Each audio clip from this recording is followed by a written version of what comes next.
हमले के बाद पाकिस्तान में हाई अलर्ट है। सभी एयरबेस पर अलर्ट घोषित किया गया है। मियांवली की तरफ जाने वाले जो रास्ते हैं वो भी बंद हैं। तो जैसा हमने आपको पहले बताया कि मियांवली एयरबेस के आसपास जो स्कूल कॉलेजेस हैं वो भी बंद है, तो वहीं मियांवली एयरबेस की तरफ जाने वाले जो रास्ते हैं वो भी फिलहाल बंद किए गए हैं। अभी तक जो अपडेट है 4 आतंकी मारे गए हैं और इस वक्त जो सुरक्षा कर्मी हैं, पाकिस्तान सेना के जो सैनिक हैं, उनकी तरफ से भी आतंकियों के साथ मुठभेड़ जारी है। कि देखिए एयरबेस में अभी भी आग की ऊंची लपटें नजर आ रही हैं, धुआं ही धुआं नजर आ रहा है और फायरिंग की आवाजें सुनी जा सकती हैं।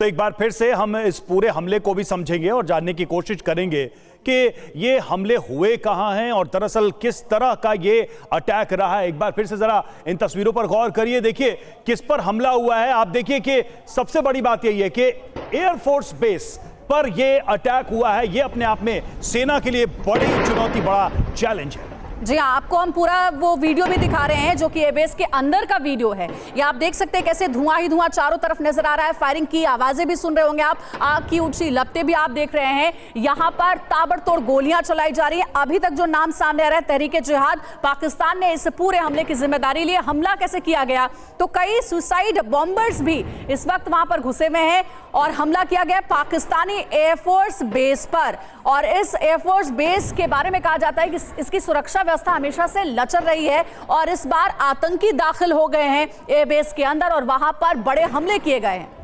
और तहरीके जिहाद पाकिस्तान ने यह हमला किया है। सुसाइड बॉम्बर्स आए थे और दर्जनों छोटे और बड़े प्लेन्स को नष्ट करने का दावा किया जा रहा है। एक ट्रेनर जेट को भी नष्ट करने का दावा किया जा रहा है। कई पाकिस्तानी सैनिक मारे गए हैं और हमले में कई पायलट्स की भी मौत हुई है। यह भी दावा टीजेपी का अभी तक का है। टीजेपी जो कि अब तक अननोन था और बिल्कुल नया आतंकवादी संगठन नजर आ रहा है, उसका यह दावा है कि उसने बड़ा हमला किया और यह नुकसान पहुंचाया है। तो कुल मिलाकर ये तस्वीरें जो हैं, जैसा हमने आपको दिखाया अभी कि सीढ़ी लगाकर, दीवार फांदकर, तार को काट के वो अंदर घुसते हैं और अब दावा उनका आप देखिए कि बड़ा नुकसान उन्होंने पाकिस्तान के एयरफोर्स को, पाकिस्तान की सेना को किया है। ये बहुत ही चौंकाने वाला है और इसका मतलब कि उन्होंने पूरी रेकी की थी। गुलाम, क्या ये समझा जाए कि ये जो भी ग्रुप है इसको अंदरूनी जानकारी बहुत सारी थी, बहुत आसानी से घुसे, इतने बड़े नुकसान का वो दावा कर रहे हैं, न सिर्फ वहां पर जो मौजूद सिक्योरिटी पर्सनल्स थे उनको, बल्कि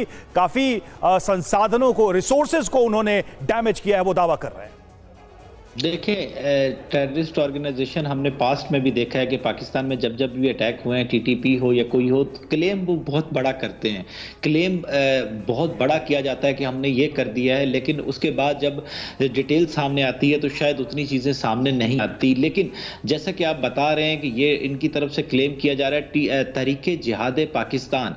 अभी जो सिनेरियो मैंने आपको बताया, अगर लेटेस्ट सिनेरियो की बात की जाए तो उसमें अफगानिस्तान के रेफ्यूजीज जो इनलीगल इमिग्रेंट्स हैं उनके निकलने का मामला हो, और कल ही पाकिस्तान में इलेक्शंस का ऐलान भी हुआ है और 8 फरवरी को पाकिस्तान में अब आम चुनाव होने जा रहे हैं। ये सारी चीज़ों के बाद कल बलूचिस्तान के पसनी में एक अटैक होता है जिसमें पाकिस्तान सिक्योरिटी फोर्सेस के 14 लोगों की शहादत होती है। उसके बाद डेरा इस्माइल खान में एक अटैक होता है जिसमें आम सिविलियंस और पुलिस को टारगेट किया जाता है, जिसमें 5 लोगों की शहादत होती है। और आज ये अटैक हो जाना एक सीरीज है। लग ऐसा रहा है कि जैसा ही ये मामला करीब आ रहे हैं, पाकिस्तान में आम चुनाव की बात हो और साथ साथ ये अफगान इमिग्रेंट को निकालने की बात के बाद तालिबान की सरकार की तरफ से जिस तरीके से बिहेवियर इख्तियार किया जा रहा था, उसके बाद सिचुएशन चेंज होती नजर आ रही है। और लग ऐसा रहा है कि ये पूरी एक प्री प्लान तरीके से पाकिस्तान के खिलाफ एक नया गुलाम अब्बास, जानकारी आप दे रहे हैं कि तीसरा बड़ा हमला, और जैसा आपने बताया कि जुमे के दिन यानी शुक्रवार के दिन सुरक्षा बलों को ले जा रही 2 गाड़ियों पर हमला हुआ,